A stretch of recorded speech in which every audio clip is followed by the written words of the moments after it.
Robinson Crusoe by Daniel Dafoe. Chapter 11. Finds print of man's foot on the sand.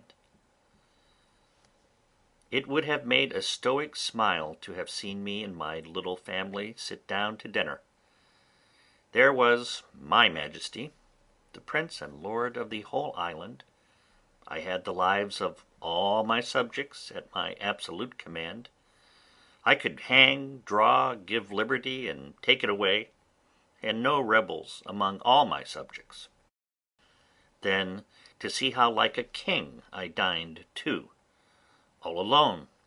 attended by my servants.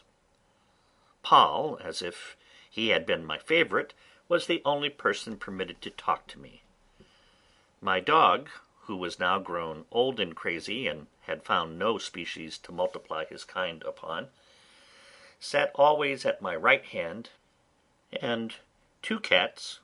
one on one side of the table and one on the other, expecting now and then a bit from my hand as a mark of special favour. But these were not the two cats which I brought on shore at first, for they were both of them dead, and had been interred near my habitation by my own hand. But one of them having multiplied by I know not what kind of creature, there were two which I had preserved tame, and whereas the rest ran wild in the woods and became indeed troublesome to me at last, for they would often come into my house and plunder me too, till at last I was obliged to shoot them, and did kill a great many. At length they left me. With this attendance, and in this plentiful manner, I lived. Neither could I be said to want anything but society, and of that some time after this I was likely to have too much. I was something impatient, as I have observed, to have the use of my boat, though very loath to run any more hazards, and therefore sometimes I sat contriving ways to get her about the island, and at other times I sat myself down contented enough without her. But I had a strange uneasiness in my mind to go down to the point of the island where, as I have said in my last ramble, I went up the hill to see how the shore lay, and how the current set, that I might see what I had to do. This inclination increased upon me every day, and at length I resolved to travel thither by land, following the edge of the shore. I did so, but had any one in England met such a man as I was, it must either have frightened him or raised a great deal of laughter, and as I frequently stood still to look at myself, I could not but smile at the notion of my travelling through Yorkshire with such an equipage, and in such a dress. Be pleased to take a sketch of my figure as follows.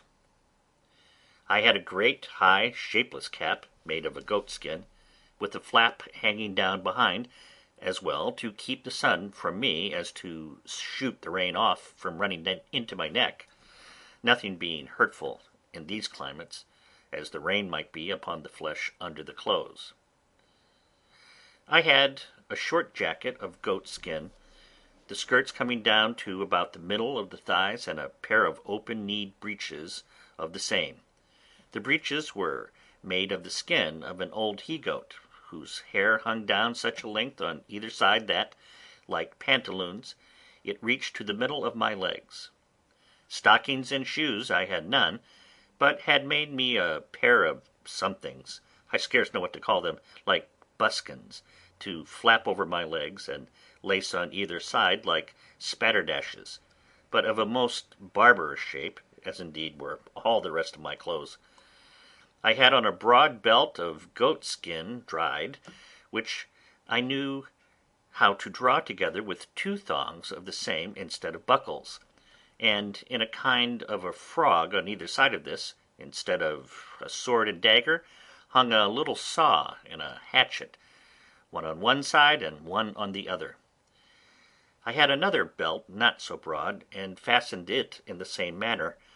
which hung over my shoulder, and at the end of it, under my left arm, hung 2 pouches, both made of goat skin too, in one of which hung my powder, and in the other my shot. At my back I carried my basket, and on my shoulder my gun, and over my head a great clumsy, ugly, goat-skin umbrella, but which, after all, was the most necessary thing I had about me, next to my gun. As for my face, the colour of it was really not so mulatto-like as one might expect from a man not at all careful of it, and living within 9 or 10 degrees of the equinox. My beard I had once suffered to grow till it was about 1/4 of a yard long; but as I had both scissors and razors sufficient, I had cut it pretty short, except what grew on my upper lip, which I had trimmed into a large pair of Mahometan whiskers, such as I had seen worn by some Turks at Sallee, for the Moors did not wear such, though the Turks did. Of these mustachios or whiskers, I will not say they were long enough to hang my hat upon them, but they were of a length and shape monstrous enough, and such as in England would have passed for frightful. But all this is by the by; for as to my figure, I had so few to observe me that it was of no manner of consequence, so I say no more of that. In this kind of dress I went my new journey, and was out 5 or 6 days. I travelled first along the seashore, directly to the place where I first brought my boat to an anchor to get upon the rocks, and having no boat now to take care of,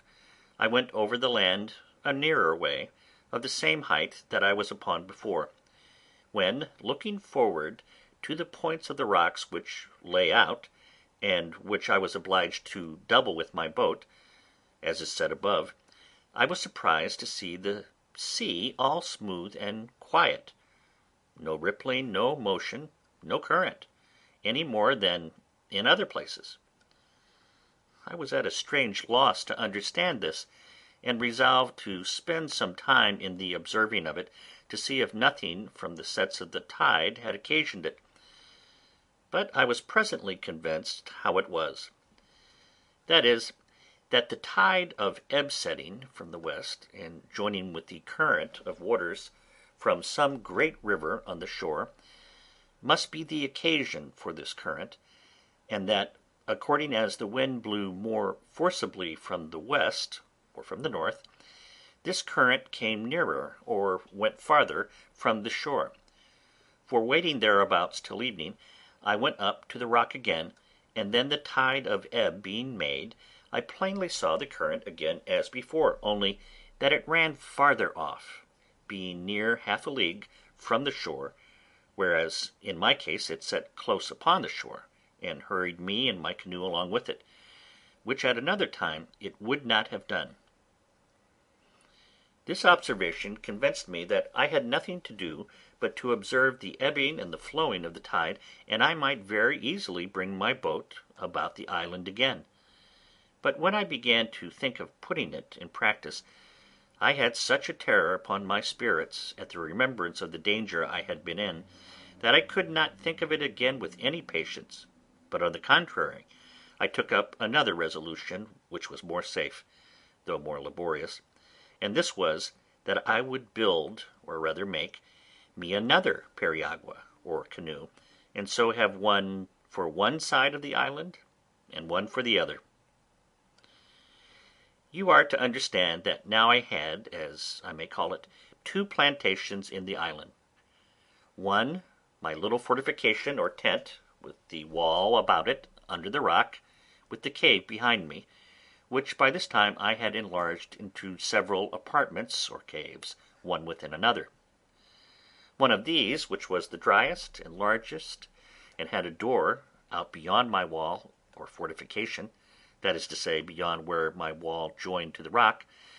was all filled up with the large earthen pots of which I have given an account, and with 14 or 15 great baskets, which would hold 5 or 6 bushels each, where I laid up my stores of provisions, especially my corn, some in the ear, cut off short from the straw, and the other rubbed out with my hand.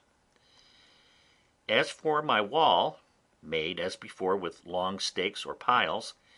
these piles grew all like trees, and were by this time grown so big and spread so very much that there was not the least appearance to any one's view of any habitation behind them. Near this dwelling of mine, but a little farther within the land, and upon lower ground, lay my 2 pieces of cornland, which I kept duly cultivated and sowed, and which duly yielded me their harvest in its season. And whenever I had occasion for more corn, I had more land adjoining as fit as that. Besides this, I now had my country seat, and I had now a tolerable plantation there also. For first I had my little bower, as I called it, which I kept in repair,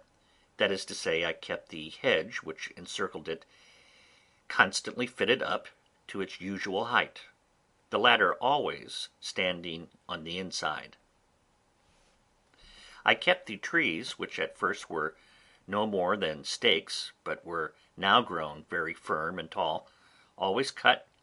so that they might spread and grow thick and wild, and make the more agreeable shade, which they did effectually to my mind. In the middle of this I had my tent, always standing, being a piece of a sail spread over poles, set up for that purpose, and which never wanted any repair or renewing. And under this I made me a squab or couch with the skins of the creatures I had killed,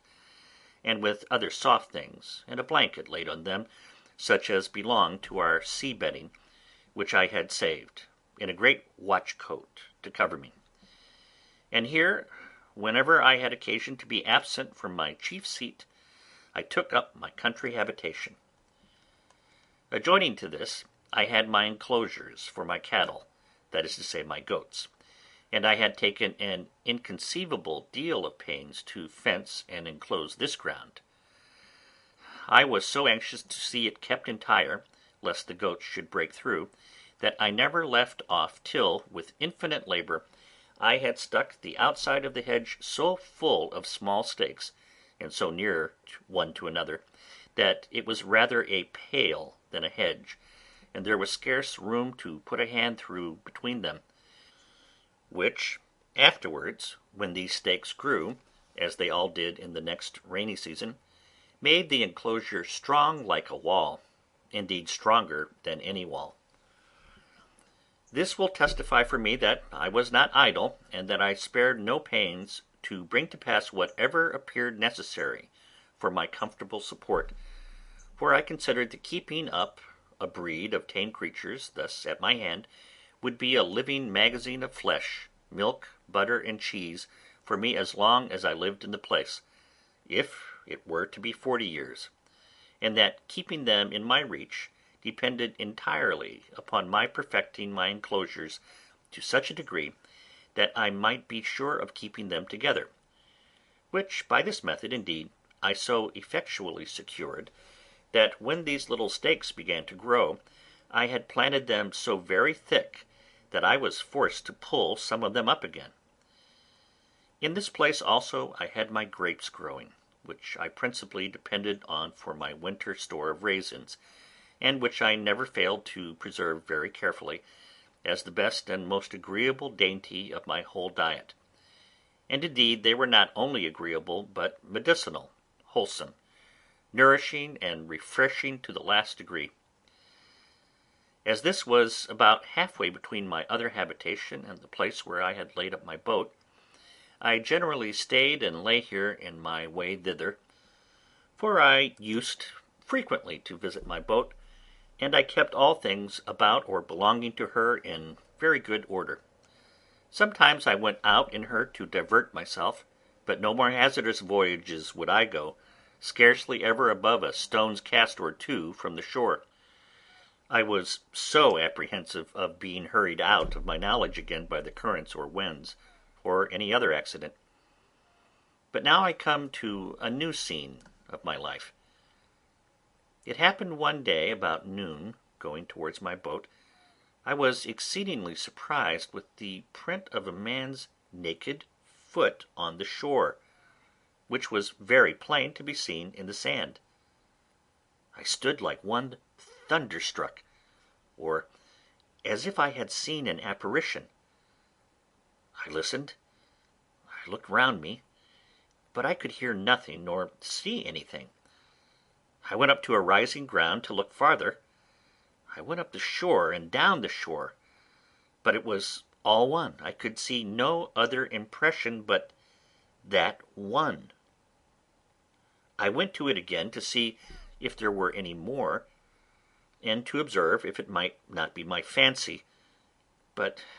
there was no room for that, for there was exactly the print of a foot, toes, heel, and every part of a foot. How it came thither I knew not, nor could I in the least imagine, but after innumerable fluttering thoughts, like a man perfectly confused and out of myself, I came home to my fortification, not feeling, as we say, the ground I went on, but terrified to the last degree, looking behind me at every 2 or 3 steps, mistaking every bush and tree, and fancying every stump at a distance to be a man. Nor is it possible to describe how many various shapes my affrighted imagination represented things to me, how many wild ideas were found every moment in my fancy, and what strange, unaccountable whimsies came into my thoughts by the way. When I came to my castle, for so I think I called it ever after this, I fled into it like one pursued. Whether I went over by the ladder as first contrived, or went in at the hole in the rock which I had called a door, I cannot remember. No, nor could I remember the next morning, for never frightened hare fled to cover, or fox to earth, with more terror of mind than I to this retreat. I slept none that night. The farther I was from the occasion of my fright, the greater my apprehensions were, which is something contrary to the nature of such things, and especially to the usual practice of all creatures in fear. But I was so embarrassed with my own frightful ideas of the thing, that I formed nothing but dismal imaginations to myself, even though I was now a great way off. Sometimes I fancied it must be the devil, and reason joined in with me in this supposition, for how could any other thing in human shape come into the place? Where was the vessel that brought them? What marks were there of any other footstep?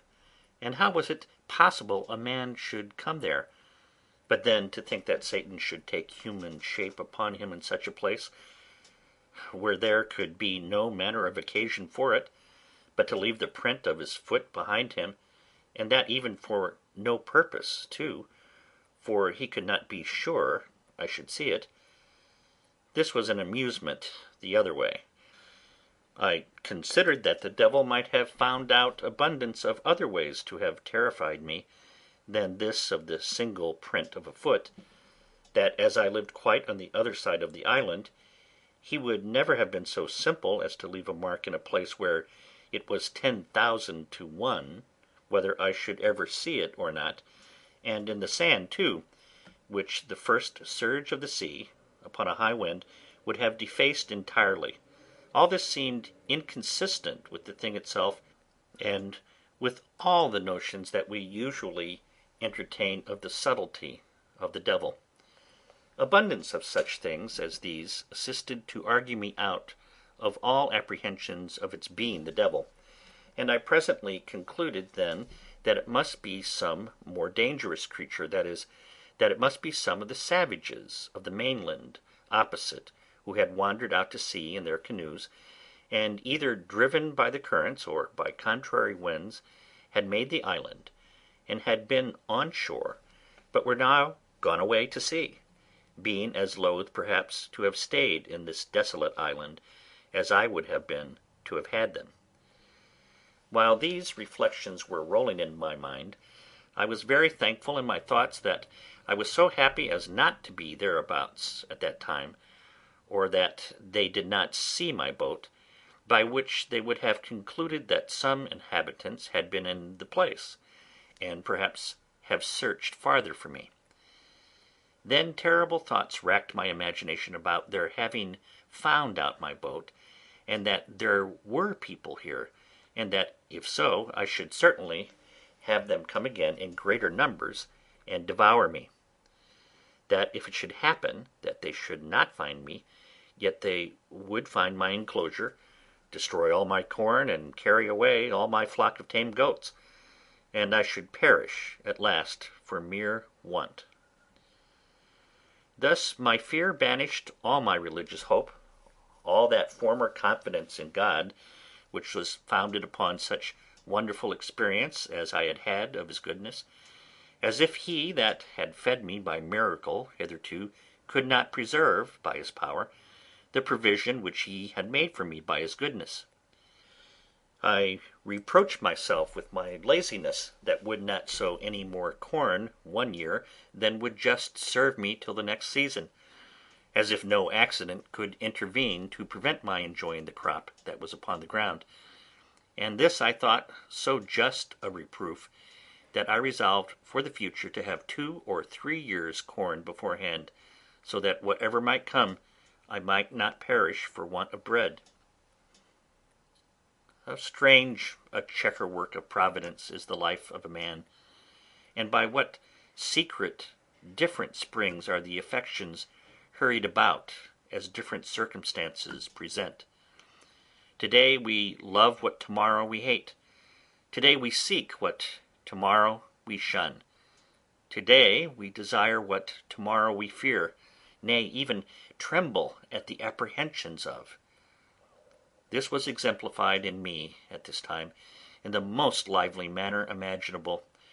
For I, whose only affliction was that I seemed banished from human society, that I was alone, circumscribed by the boundless ocean, cut off from mankind, and condemned to what I call silent life, that I was as one whom heaven thought not worthy to be numbered among the living, or to appear among the rest of his creatures; that to have seen one of my own species would have seemed to me a raising me from death to life, and the greatest blessing that heaven itself, next to the supreme blessing of salvation, could bestow. I say that I should now tremble at the very apprehensions of seeing a man, and was ready to sink into the ground at but the shadow or silent appearance of a man having set his foot in the island. Such is the uneven state of human life, and it afforded me a great many curious speculations afterwards, when I had a little recovered my first surprise. I considered that this was the station of life the infinitely wise and good providence of God had determined for me; that as I could not foresee what the ends of divine wisdom might be in all this, so I was not to dispute his sovereignty, who, as I was his creature,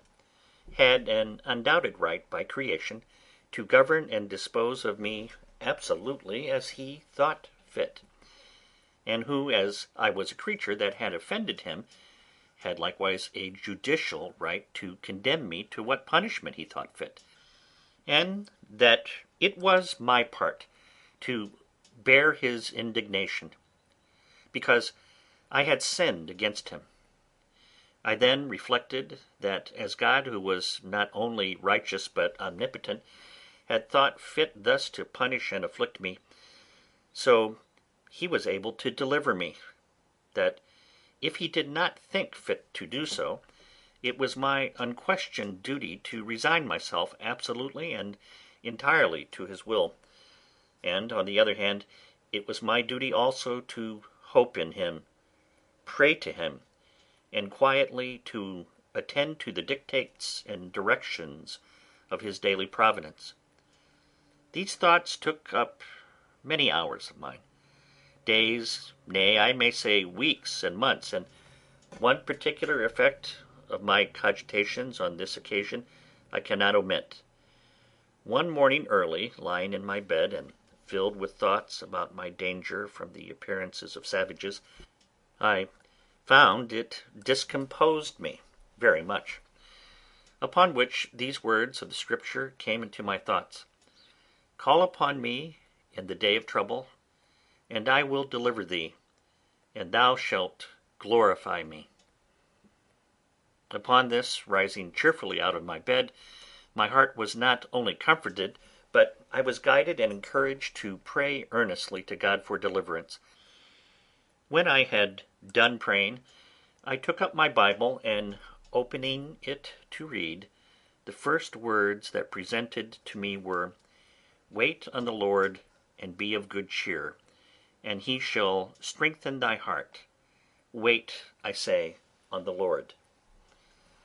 It is impossible to express the comfort this gave me.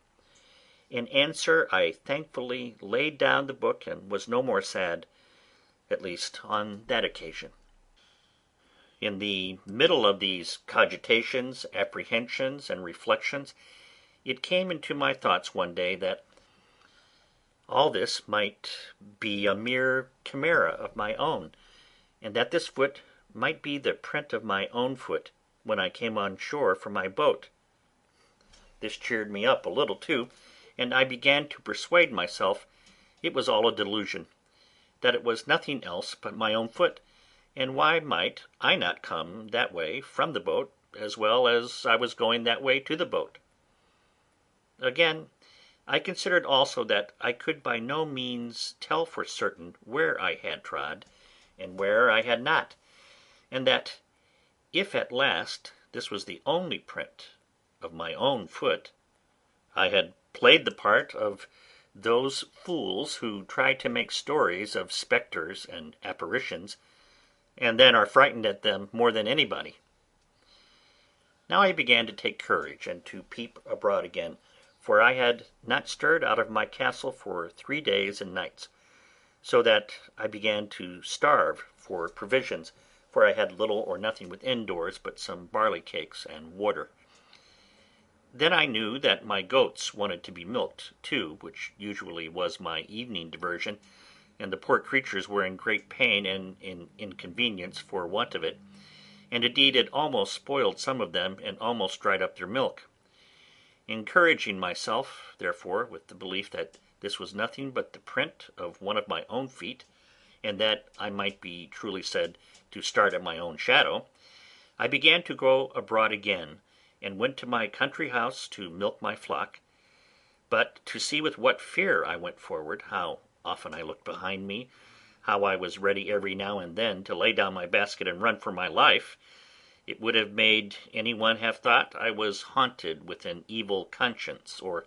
that I had been lately most terribly frightened, and so indeed I had.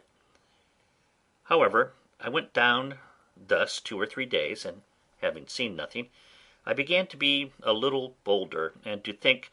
there was really nothing in it but my own imagination. But I could not persuade myself fully of this till I should go down to the shore again, and see this print of a foot, and measure it by my own, and see if there was any similitude or fitness, that I might be assured that it was my own foot. But when I came to the place, first, it appeared evidently to me that when I laid up my boat I could not possibly be on shore anywhere thereabouts. Secondly, when I came to measure the mark with my own foot, I found my foot not so large by a great deal. Both these things filled my head with new imaginations, and gave me the vapours again to the highest degree, so that I shook with cold like one in an ague, and I went home again filled with the belief that some man or men had been on shore there, or, in short, that the island was inhabited, and I might be surprised before I was aware, and what course to take for my security I knew not. Oh, what ridiculous resolutions men take when possessed with fear! It deprives them of the use of those means which reason offers for their relief. The first thing I proposed to myself was to throw down my enclosures and turn all my tame cattle wild into the woods, lest the enemy should find them, and then frequent the island in prospect of the same or the like booty. Then the simple thing of digging up my 2 cornfields, lest they should find such a grain there, and still be prompted to frequent the island. Then to demolish my bower and tent, that they might not see any vestiges of habitation, and be prompted to look farther, in order to find out the persons inhabiting. These were the subject of the first night's cogitations after I was home again, while the apprehensions which had so overrun my mind were fresh upon me, and my head was full of vapours. Thus fear of danger is 10,000 times more terrifying than danger itself, when apparent to the eyes, and we find the burden of anxiety greater by much than the evil which we are anxious about. And what was worse than all this, I had not that relief in this trouble that from the resignation I used to practise I hoped to have. I looked, I thought, like Saul, who complained not only that the Philistines were upon him, but that God had forsaken him. For I did not now take due ways to compose my mind by crying to God in my distress, and resting upon his providence, as I had done before, for my defence and deliverance; which, if I had done, I had at least been more cheerfully supported under this new surprise, and perhaps carried through it with more resolution. This confusion of my thoughts kept me awake all night, but in the morning I fell asleep, and having, by the amusement of my mind, been as it were tired, and my spirits exhausted, I slept very soundly, and waked much better composed than I had ever been before. And now I began to think sedately, and upon debate with myself I concluded that this island, which was so exceedingly pleasant, fruitful, and no farther from the mainland than as I had seen, was not so entirely abandoned as I might imagine; that, although there were no stated inhabitants who lived on the spot, yet that there might sometimes come boats off from the shore, who, either with design, or perhaps never but when they were driven by cross winds, might come to this place; that I had lived there 15 years now, and not met with the least shadow or figure of any people yet; and that if at any time they should be driven here, it was probable they went away again as soon as ever they could, seeing that they had never thought fit to fix here upon any occasion; that the most I could suggest any danger from was from any casual accidental landing of straggling people from the main, who, as it was likely if they were driven hither, were here against their wills; so they made no stay here, but went off again with all possible speed, seldom staying one night on shore, lest they should not have the help of the tides and daylight back again; and that therefore I had nothing to do but to consider of some safe retreat, in case I should see any savages land upon the spot. Now I began sorely to repent that I had dug my cave so large as to bring a door through again, which door, as I said, came out beyond where my fortification joined to the rock. Upon maturely considering this, therefore, I resolved to draw me a second fortification, in the manner of a semicircle, at a distance from my wall, just where I had planted a double row of trees about 12 years before, of which I made mention. These trees having been planted so thick before, they wanted but few piles to be driven between them, that they might be thicker and stronger, and my wall would be soon finished; so that I now had a double wall, and my outer wall was thickened with pieces of timber, old cables, and everything I could think of, to make it strong, having in it 7 little holes about as big as I might put my arm out at. In the inside of this I thickened my wall to about 10 feet thick, with continually bringing earth out of my cave, and laying it at the foot of the wall, and walking upon it, and through the 7 holes I contrived to plant the muskets, of which I took notice that I had got 7 on shore out of the ship. These I planted like my cannon, and I fitted them into frames that held them like a carriage, so that I could fire all the 7 guns in 2 minutes' time. This wall I was many a weary month in finishing, and yet never thought myself safe till it was done. When this was done, I stuck all the ground without my wall, for a great length every way, as full with stakes or sticks of the osier-like wood, which I had found so apt to grow, as they could well stand, insomuch that I believe I might set in near 20,000 of them, leaving a pretty large space between them and my wall, that I might have room to see my enemy, and they might have no shelter from the young trees, if they attempted to approach my outer wall. Thus in 2 years' time I had a thick grove, and in 5 or 6 years' time I had a wood before my dwelling, growing so monstrously thick and strong that it was indeed perfectly impassable, and no men, of what kind soever, could ever imagine that there was anything beyond it, much less a habitation. As for the way which I proposed to myself to go in and out, for I left no avenue, it was by setting 2 ladders, one to a part of the rock which was low, and then broke in, and left room to place another ladder upon that, so that when the 2 ladders were taken down, no man living could come down to me without doing himself mischief;